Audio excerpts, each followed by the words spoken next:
Hey now, Judy Moulton, Grateful Mindset Properties, Realty Radio host, broker in charge of Grateful Mindset Properties, buyer coach, and certified seller expert in Western North Carolina and beyond.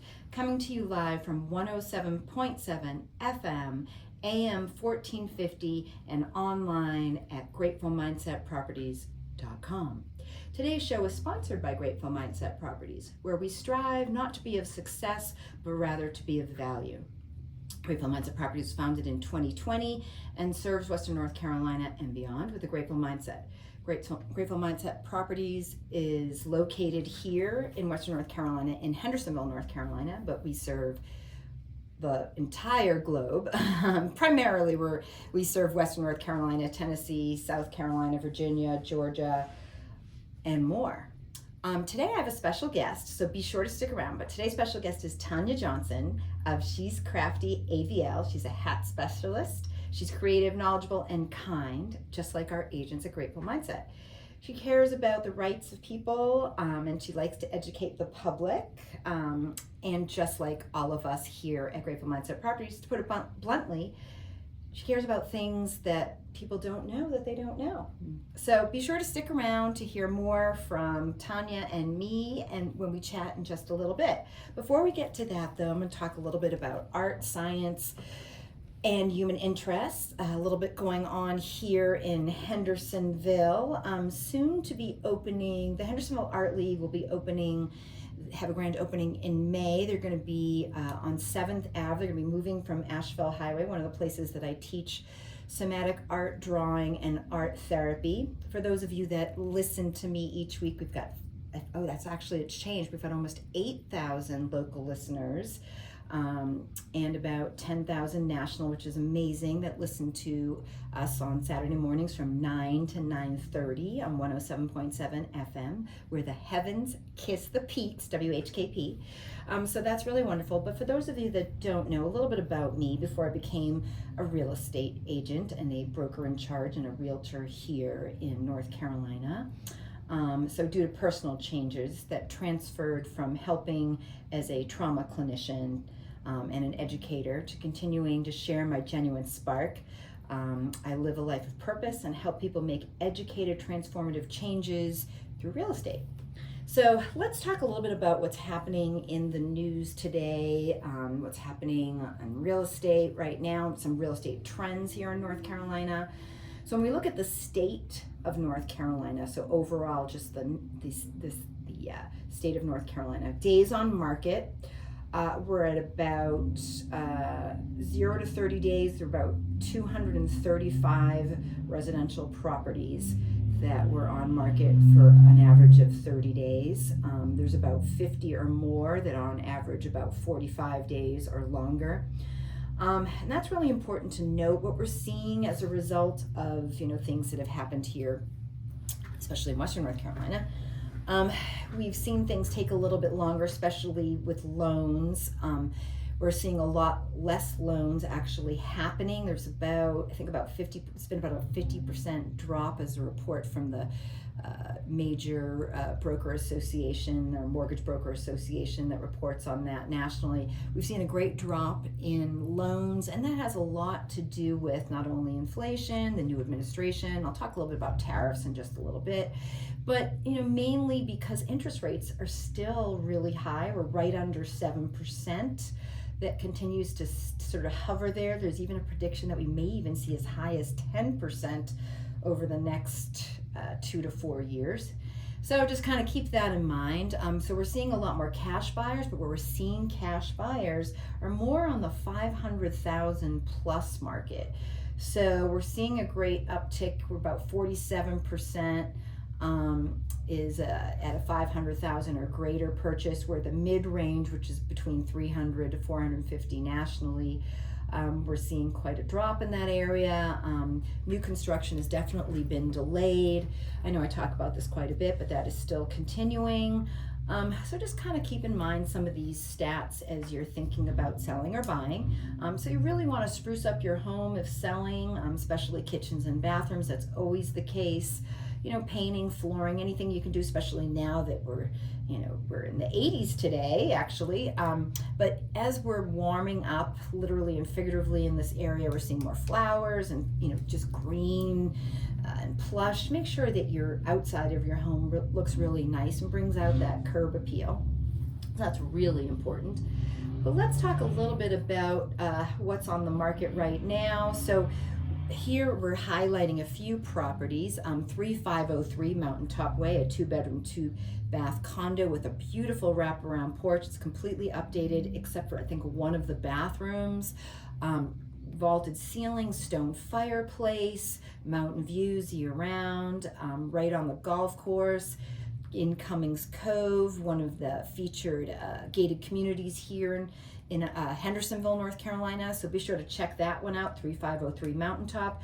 We have 10 Sunup Lane in Candler, also mountain views, beautiful in the mid-5s. Definitely check that out. Beautiful, beautiful neighborhood there. Definitely want to see that one. In addition, we have one in Kenmure that's coming up. It's a beautiful standalone townhome / condo, right under 3,000 square feet in the mid-5s. We have 125 Exeter in Plantation Walk in the mid-3s, also a 2-2, all one level, really nicely updated kitchens and bathrooms. Definitely want to check that out. So those are quite a few that we've got going on that you want to be paying attention to. Let's see what else we've got going on. Let's see if I've forgotten any. So 125 Exeter in Hendersonville, 320 Dawnbrook Drive in Flat Rock. Flat Rock is described as a European village. It's really pretty. 3503 Mountaintop Way, again highlighted, and 138 Lone Laurel Trail in the mid-5s, but we got that under contract in less than a week. So be sure to reach out to Grateful Mindset Properties, 828-290-0940 for any of your real estate needs. So let's see what else is happening. So we have about just under 40 pending right now in Western North Carolina in terms of properties that we hope to close. But what is slowing the market down? What is really important to note? So understanding tariffs and their purpose. So the imposition of government-issued tariffs can have a far-reaching consequence on a various sector of the economy, including the housing market. In the United States, the introduction of tariffs, particularly on construction materials, can create ripple effects that influence home sales, prices, and overall market stability. So we're not only dealing with inflation, high interest rates.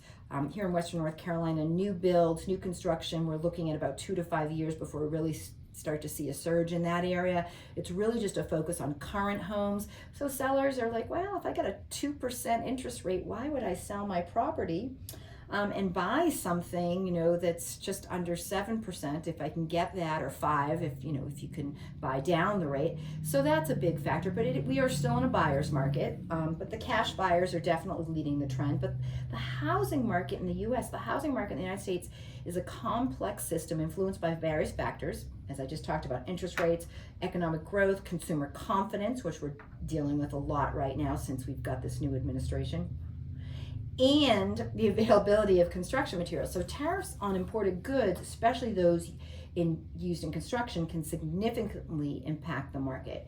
Construction costs and material prices, one of the most direct effects of tariffs. So keep that in mind. It impacts the housing prices. It can cause market trends and supply dynamics to just be at a standstill. So that's definitely something that we're seeing. So the initial unemployment benefits has risen. We've had an uptick. That's really important to note.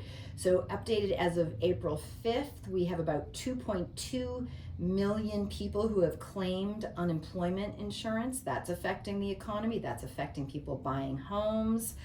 What else is happening? Let's see, the U.S. 10-year Treasury on April 14th reported the yield to be at 4.47%, which has an effect. What else? The core price index, which looks at inflation rates, has gone up at about we're right between 2.6 and 2.8%. It's a little bit lower than we were in mid-March, but it's still pretty high. All of these things affect the housing market, which the United States, the economy looks at about 17% of the economy relies on us, on real estate, on realtors, on agents to kind of move things along. So that's really important. So keep all of that in mind, folks.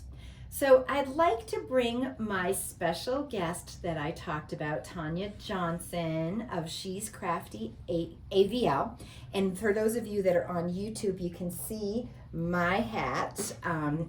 Hopefully you'll check out our website as well at gratefulmindsetproperties.com, or She's Crafty. You're going to hear from her in a moment. But so Tanya Johnson is my special guest. I met her a couple of weeks ago when my daughter and I went and visited her for my birthday, and we made some hats. You can see my hat, and hopefully my daughter's hat will be on in a few minutes. But I'd like to hear from Tanya, and I want to hear, she's a native Ashevillean. I mean, she's got a lot she can share. She's gifted, she's knowledgeable, she's creative, she's got a new store, a new hat bar.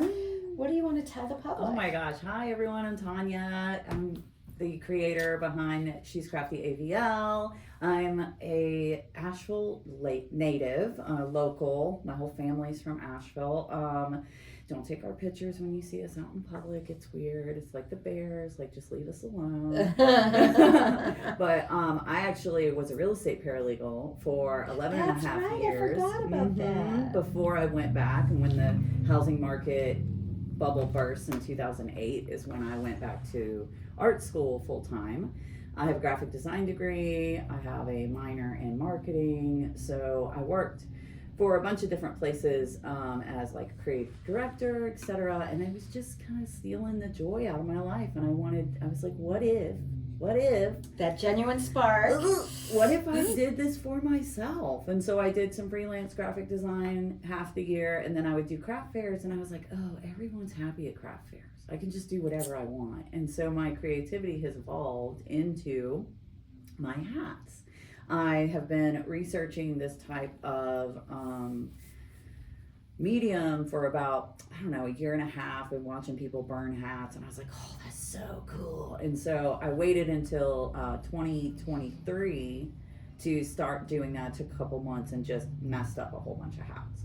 And then got my my hat legs under me, if you will. And because I have a graphic design degree, my stuff is going to be more graphic. Like, some people's style is a little more heavy-handed. I really like the intricate lines, and just like, it's a little bit more feminine, but not necessarily like feminine, like male, female feminine. Sure, right? It's just a little bit more delicate, if you will. Mm-hmm. And this past, I think like February, I went to Charleston, South Carolina to learn how to make the actual hats. And so I have a millinery certificate. Ooh, that is special. So I can make custom hats for people. So if you have a head that's maybe a little differently shaped, or it's maybe smaller or larger, and you have a hard time finding a hat, you can go to she'scraftyavl.com and reach out to me, and we can get a custom hat for you. So. And remember what Monty Python says. People aren't wearing enough hats. They are not. I also think that people who wear hats and who buy hats are so much cooler. Oh, God, yeah. I feel cooler when I put my own hat on. And my assistant would say, take up the space, wear the hat. Aww, wear the hat. Yeah. I love that. And so May 2nd, which is a Friday, from 5 to 9-ish, Nice. It depends on how long people want to stay, I am opening Asheville's first hat bar. It's AVL Yes. Hat Bar. Woohoo! And so what does that mean? Like, what's a hat bar? You come in, you pick whatever base you want. Right. Whatever color. You pick whatever type, and you can see that we did this one for her. And then I will burn it live, unless it's a dancing bear, then I really need to do a little research. If you have a very specific icon you want on it, please reach out ahead of time. So anyway, we'll burn them for you, put all the accoutrement on it. And then voila, you will have a custom hat that no one else has. But I mean, and look at these colors too. Like, look at the look at the weight of this hat and just how beautiful that is. The sunflower. Oh, the sunflower and all of that. Yeah, it's very cool. Anyhow, but yeah, so the hat bar is opening May 2nd. So half of my shop is going to be the hat bar. So it's going to be a experience, a personalized destination in the South Slope. It's 157 South Lexington, Suite C, Asheville, North Carolina. Really cool things happening in the South Slope. A lot of people who got affected by the storm from the River Arts have moved into the South Slope. So it's booming right now. We walk around at lunch and we're like, wow, look at that place, look at that place. Oh, that's awesome. So that anyway. is so good to hear. Yeah. So we have 2 rooms. One room is like my little office where you can come in and get your little fancy hats, like dreamed up. And then the other one is going to be half the hat bar and then half my jewelry and already made hats. So if you don't have like 30 minutes to an hour to sit down with your girlfriends or boyfriends to do a hat, then you can also buy a hat that's already made, or you can buy jewelry that it's always going to be there. And then the jewelry, is that also handmade or It's made all, local? It's made by me. It's made by you. Yeah, so it's Okay. all handmade, all semi-precious stones, gold fill or sterling silver, so you can wear them in the shower. I have very sensitive skin, and I would hate to do that to somebody else. I can usually tell if I'm testing chain immediately. I just put it on me and wear it around, and I'm like, nope, can't wear this or can't wear that. So now what? Okay, so obviously you're creative, you're crafty. Yeah. Why hats? Like, what made you say, okay?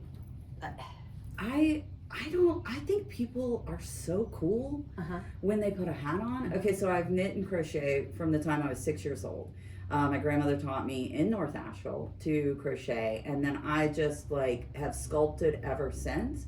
And there is something about hats that are so cool. Like, number one, you're not going to have to deal with too many sizes, right? And what is cool about a hat is that it's kind of timeless, and you can take it from the 20s to the 30s to the 2025s. You know, like, it's just, it makes an outfit, it makes a statement.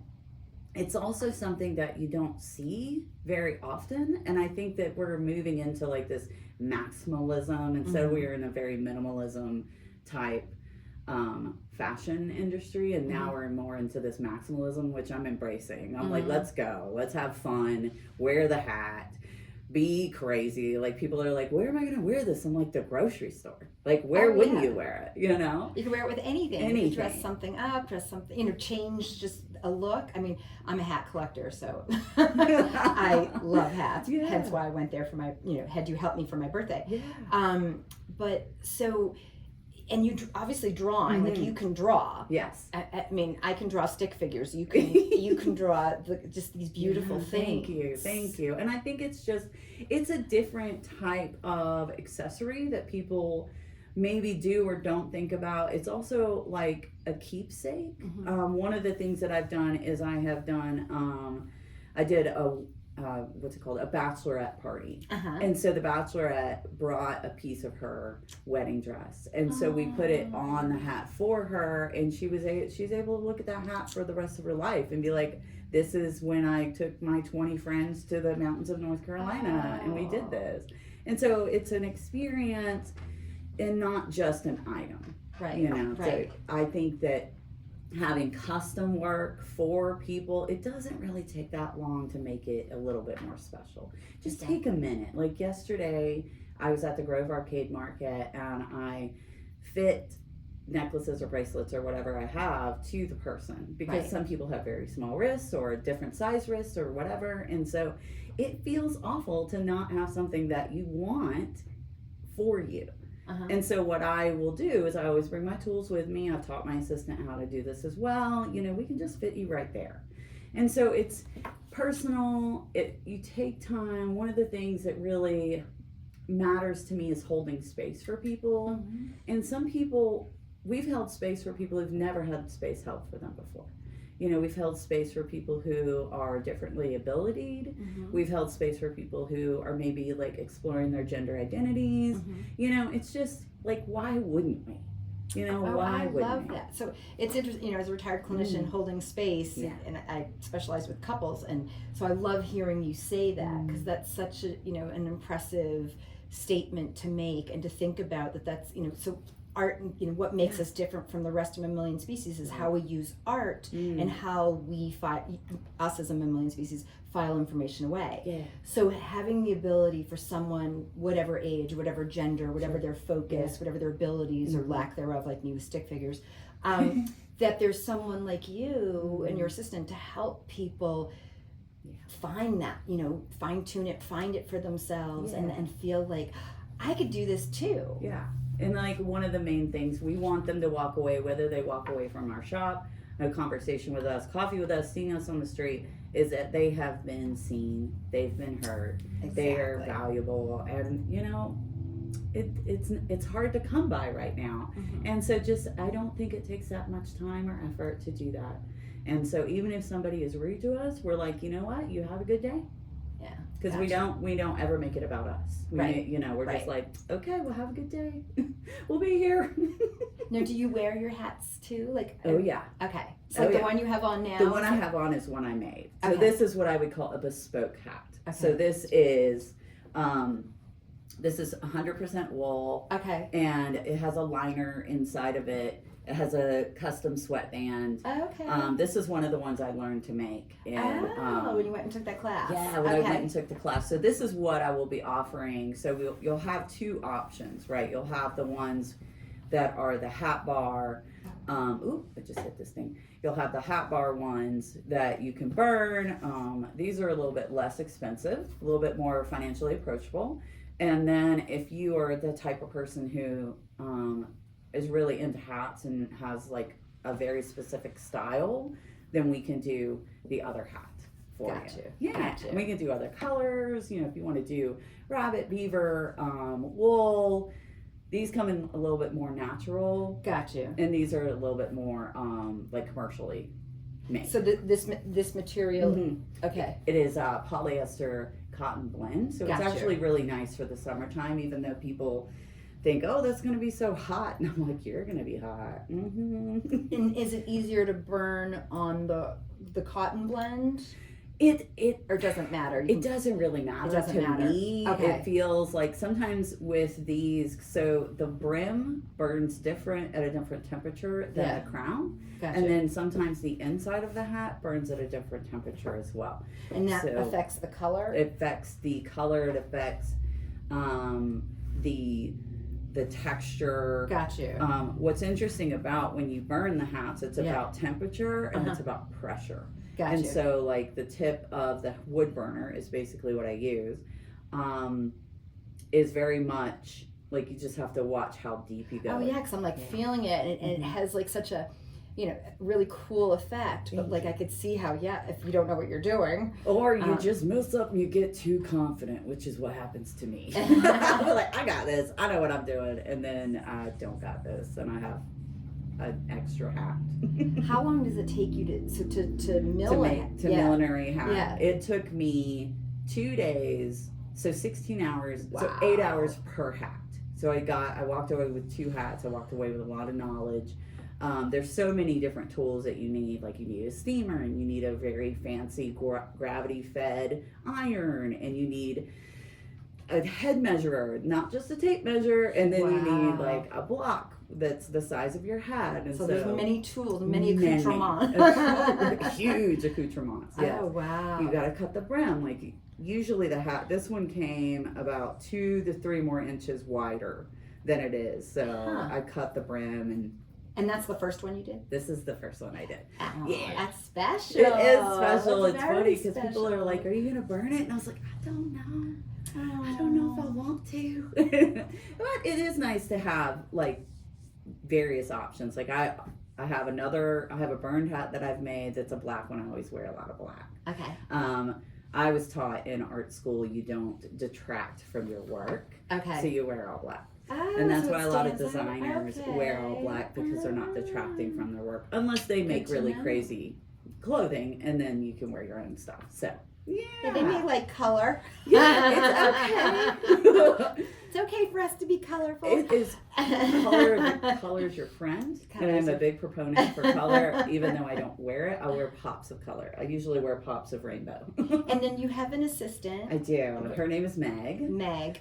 And Meg, you're training. Yeah, I'm training her to be an actual apprentice. Okay. What I would like to do when I get old, from now, is to literally hand her the business. And so I could do some more stuff. So I'm teaching her how to make jewelry. I'm teaching her how to burn hats. And, you know, I just think it's something that a lot of, at least in the Asheville area, some people can be a little competitive around that. And I just don't gatekeep. And I think that's silly. You know, like, but what there's a gift plenty to share. Yeah, that's really sweet. And she's really great too. She's really great. So if you're at a market and you see She's Crafty and you see this bubbly, very bright, colorful person, and you're like, there's no way that's Tanya. That's Meg. Go say hi. And we met her. She's all of those things. She helped us, like, she's very patient. She is very patient. She's very patient with me too. Which is wonderful. It's something you need sometimes. Yeah. So let's see okay, so May 2nd, Yep. 5 to 9? 5 to 9, yep. 5 to 9, 157 South Lexington. Correct. In the South Slope. Yep. And that will be the official opening of the Hat Bar and Store. Yes.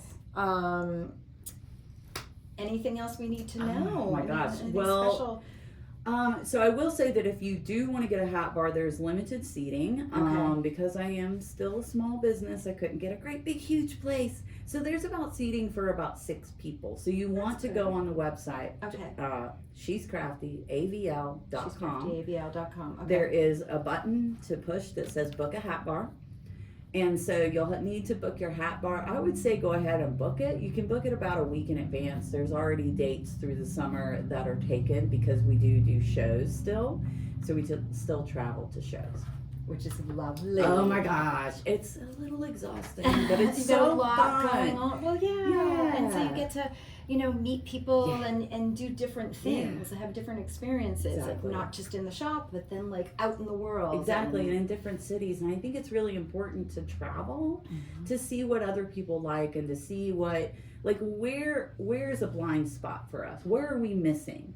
A couple of years ago when I first started making beaded bracelets, I realized that mask presenting and men like bracelets. And I was like, why are we leaving that money on the table, basically? Right. So, okay, we'll just make them a little bit bigger. It's 2 or 3 beads. What's the big deal? Exactly. And it's the same thing with, like, now I carry more heavier chains because, they're guys. Guys. Yeah, they're just hanging out at the market. They want to shop too. Let them. And, of course, sorry. You're good. I got distracted. Talking about guys and hats so and hats jewelry. and jewelry and everything like that doesn't have a gender. So when That's people true. come up and they said, "Are these for women?" Like, no, they're for anyone. So that's what's really cool is that don't be afraid. Don't be afraid to go to markets. Yeah, be yourself. Let yourself shine. Oh, yes. So she's craftyavl.com. You can book your hat bar. Yeah. Make sure you check that out and be sure to come on down to 157 South Lexington on May 2nd, 2025 from 5 to 9 p.m. That's in the South Slope here in Asheville. So you've been listening to Judy Moulton of GratefulMindsetProperties.com, 828-290-0940, and you've been listening to Tanya Johnson of She's Crafty AVL, hat maker extraordinaire.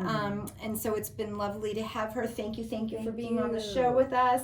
Thank you folks for listening each week, Saturday mornings 9 to 9:30, 107.7 FM where the heavens kiss the peaks, and AM 1450 online, youtube.com if you want to see our video, Apple Podcasts, you name it, we're there. Thank you.